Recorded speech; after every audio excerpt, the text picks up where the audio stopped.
Hey, just came off the $1 Million Club. We've been doing a series on the book Atomic Habits by James Clear. And tonight we dove into the science behind how to form good habits and also how to break bad ones. And so I just want to give you the gist or the basic framework that James Clear gives us in order for us to understand how habits form, and then also how we can use that framework to create good ones and then also trash some of the ones that aren't serving us. So think of one habit right now that is just not sticking, a good habit that you really want to implement, but for some other reason, you're just not able to stick to it.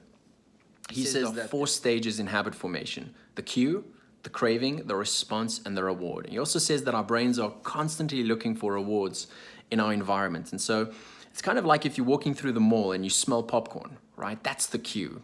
That's the part that triggers your brain to initiate a specific response or a behavior or an action, right? It's a little bit of information that you're taking in that predicts a reward in your environment, the reward of satisfying your hunger, watching a good movie, or whatever you associate, eating popcorn with, which naturally leads to the next stage, which is the craving. This is the motivational force behind every habit that we have.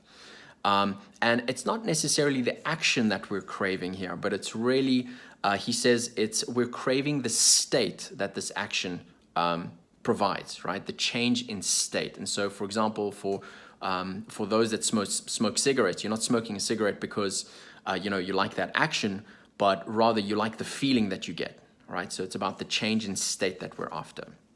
Or going for a run, right? It's about the endorphins that get released and how you feel after a run, not the run itself necessarily. So the cue, the craving, the response, that's the actual action. So I've noticed this potential reward, I'm starting to crave it, and now I'm actually doing the action, right? Smoking the cigarette, biting into the donut, actually going for the run, and then of course the actual reward, right? The best part. And so how do you, with this knowledge, with this framework, how do you build good habits, right? And this is what he says.